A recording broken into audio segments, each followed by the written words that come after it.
مسلسل تقدر تشوف منه كل المستقبل. سمعنا كتير الفترات اللي فاتت عن تنبؤات بالمستقبل، ليلى عبد اللطيف وغيرها اللي ضروري تروح تشوف حلقتها. لكن حكاية النهاردة ليلى عبد اللطيف بكل تنبؤاتها ولا حاجة قصادها. مسلسل كرتوني اسمه سامبسونز، واوعى تفتكر انه عشان كرتون يبقى الكلام عادي، ده اكبر من كده بكتير. وراء كل حاجة بتحصل مجموعة حاجات. انا مريم رجب في ما وراء الحاجات.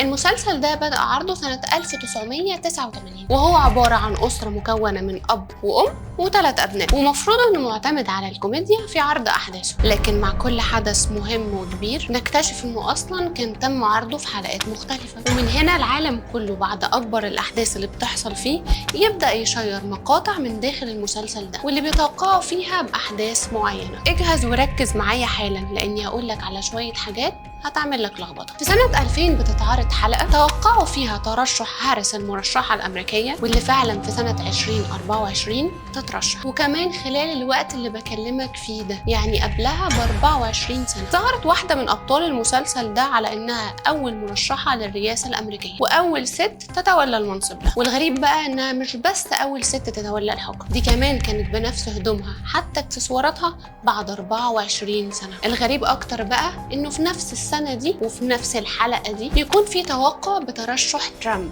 وبنفس شكله تقريبا، واللي هتتولى من بعده الست دي حكم أمريكا، يعني مش صدفة. ومسك بالفعل ترامب الحكم سنة 2016، واللي وقت عرض المسلسل ده كان مادة للسخرية. وبعد 16 سنة الضحك يبقى حقيقة. اوعى تكون فاكر انه لهنا وبس كده، دول بيتنبؤوا بتاريخ الموت. في 2003 تتعرض حلقة فيها شخصية الملكة إليزابيث، وتظهر محطوطة في نعش مكتوب عليه تاريخ ميلادها ووفاتها. وإذا المفاجأة تتوفى الملكة فعلا سنة 2022 في نفس التاريخ. ومش هنروح لبعيد، سنة 1993 الموسم الرابع في المسلسل يتوقع بظهور فيروس بيظهر في اليابان. موظف عايز يبعت صندوق لأمريكا ولكنه عنده فيروس فبيعطس، وينتقل الفيروس ده عن طريق العطسة لأمريكا وبعدين يتنقل للعالم كله. وطبعا أعراضه هتقولك إن ده الفيروس إيه. عارفين النظارات بتاعت أبل الجديدة أبل فيجن اللي نزلت في السوق السنة اللي فاتت؟ مسلسل سامبسونز توقع بيها سنة 2016، كان ظهر في واحدة من الحلقات بتاعتهم، ظهر إن العالم كله لابس نظارات أبل دي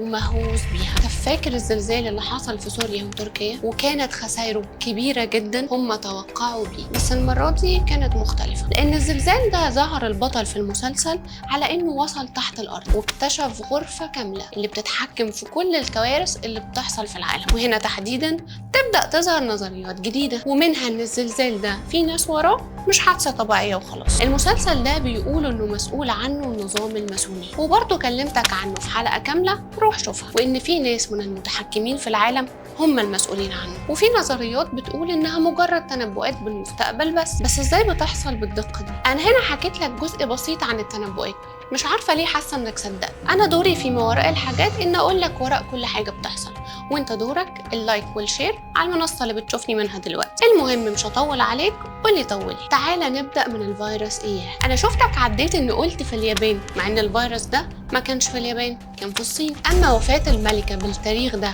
وبعد انتشار الفيديو بتاريخ وفاتها العالم كله بينبهر. نرجع ندور نلاقي ان الفيديو اصلا ملعوب فيه وانها مش الحلقه الاصليه. اما زلزال تركيا كان فيه اصلا دراسات معموله قبلها بكام سنه بتوقع علمي بتقول فيه ان في زلزال هيضرب الجزء ده من الارض، يعني مش مساله تنبؤات. اما نظارات ابل دي ما كانتش فكره جديده ولا حاجه، لانها انتشرت فعلا في كتاب خيال علمي سنه 1935. طبعا واضح ليك دلوقتي ان الموضوع كله لعب بالفضول والحاجات اللي بتثير فضولنا، لان شكل الحكايه احلى بالغموض. ما تشربش السم في العسل، الغيب لا يعلمه الا الله. المهم يا اخي تتاكد انك عامل سبسكرايب على اليوتيوب وتشاركنا برايك. انا مريم رجب كنت معاكم في ما وراء الحاجات.